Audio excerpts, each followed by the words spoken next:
Salamat, Kapitan Nadine ng Canalate. Sa pamilya ng aking kapatid na si Narcine.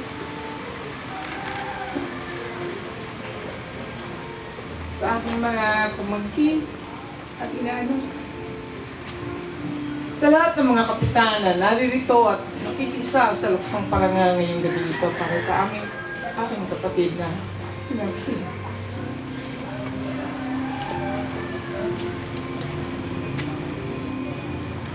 Mabigat po yung aking dibdib ngayon. Kasi sa huling sandali ng kanyang buhay, ay natunghayan ko pa rin kung gaano kalaki ang pagmamahal niya sa paglilingkod. Katunayan nito ay saksi ang kanyang mga anak at pamangkin. Nang pumunta siya sa akin, siguro ay mga 6 na buwan na ang nakakaraan. At hinihingan ako ng payo kung siya daw ba'y tatakbo o hindi. Kung pagpapatuloy niya ang kanyang paglilingkod. Dahil marami ang tumutungo sa kanya, tumingi ng payo na tumakbo bilang kapitang muli. Pero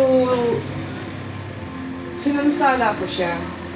Tang sabi ko'y nagawa mo na ang dapat mong gawin para sa iyong barangay. Marami ang hindi makakalimot sa iyong ginawa. Sapagkat ang Bangkal ay isang payak na barangay lamang noong araw nung natatandaan ko pa. At hindi namin sukat akalain na ito ay yayabong at lalaki at magiging isang napakalaking barangay sa lungsod ng Malolos. Nalulungkot man siya sa aking payo ay sinabi niyang kung ano sa tingin mo ang makakaganda, utol, ay sige, ako'y magpaparaya na. Oo, sabi ko, nagampanan na natin ang dapat mong gampanan. Ito ang isa sa kauna-unahang barangay nagpatayo ng barangay hall. Isa sa pinakamagandang barangay hall. At ako'y inggit na inggit sa kanya. Tingnan mo nga, kapatid. Naunahan mo pa, Mambog. Hindi ko na po sasabihin yung ibang barangay. Pero, tuwan-tuwa siya. Galak ang nasa dibdib niya sapagkat ito ay tulong sa taas, tulong ng ating mga umuugit ng ating lalawigan at ng ating syudad. Alam po ninyo, si Kapitan Narcine ay masasabi kong isang kababata sapagkat kami nagsimula sa elementarya, sa Matimbo. Pagkaraan nag-high school kami sa isang eskwelahan din, sinundan din niya ako sa Serious Mania High School. At tuwa yan na, nandito ka na naman. At bakit ayaw mo ba sa atin? Hindi, gusto ko libre, tsaka mas maganda turo dito. So, ka-eskwela ko rin po siya ng 4 na taon sa Serious Mania High School. At isa po siyang bulaong. Ako po isang bulaong sapagkat ang aking ina ay Carolina Caparas Bulaong. Kaya tinutuntong ko na po talaga silang kamag-anak at sila man sa akin ay ganun din. Kaya masaya po ako. At sabay kaming nagbalangkas ng mga bagay na sa tingin namin ay magiging maganda para sa kinabukasan ng Malolos. Dangan nga lamang at hindi tayo pinalad, pero siya ay nagpatuloy sa paglilingkod. Siya ay isang tapat at matapang na leader. Believe ako dyan. Sabi niya, kahit na anong mangyari, kami sa barangay ng Bangkal ay magkakaisa. At gagawin namin ang magagawa namin upang ang barangay Bangkal ay tanghaling #1 barangay sa buong syudad ng Malolos. At sa tulong ni Kapitan Nena, magandang gabi po, at sa inyong mga kagawad na narito ngayon, ay totoo nga naman.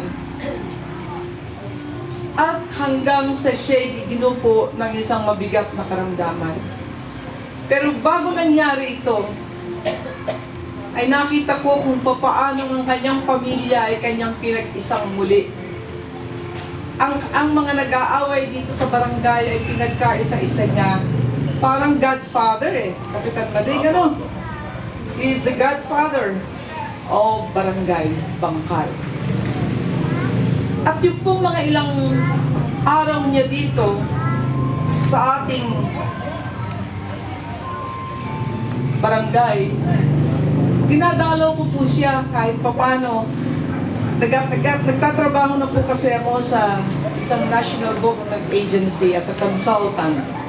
At pag ako'y umuwi, talagang dinadalaw ko. At kahit na po ginugupo na siya ng matinding sakit, tatayo at tatayo yan para ako'y salubungin, i-entertainin ako. At kahit na anong maiaabot sa akin para pamatin-uhaw, ay hindi po yan sabi ko, may sakit ka na nga huwag ka nang pumilos, huwag ka nang mag-intindi. Pabayaan mo kami ang tumingin sa iyo. At ang huling-huling pagkikita namin ay nitong siguro ay mga 10 nang nakakaraan. Pinabutan ko siya kasama ng kanyang anak, nag-aalmusal sila. Ako'y tuwan-tuwa pag nakikita kong ganun siya kumakain. Kaya nga ikaw, ayos na, malakas na ikaw ako, nakita naman kita Ganun po ang malakas ang loob talaga. The spirit is willing, but the flesh is weak. Pinipilit niyang entertainin ang kanyang mga kaibigan. At yung huling-huling takbo ko po bilang alkalde ng ating lungsod, kasama ko po siyang namamaybay sa iba't ibang barangay. Tinutulungan ako upang makilala ako ng mga bulaong. Santa Isabel, sa San Pablo, sa Santor. Kaya nakikita ko sa kanya at sa kaibuturan ng kanyang puso ang sinseridad. He's a good leader. A very good leader. Kasi alam natin na kung ikaw ay pinupuntahan ng iyong mga kabarangay at humihingi ng payo, naniniwala sila sa iyo sa iyong paninindigan.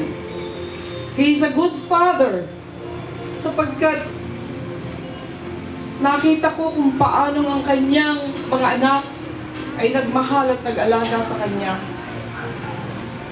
A husband na hanggang sa huling sandali, tuwing dadalawin ko po sa ospital, si Ate Merly, si Maring Merly ko ang nakikita ko.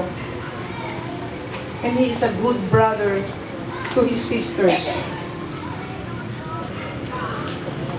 Si Ka Gloria at si Ka Julia.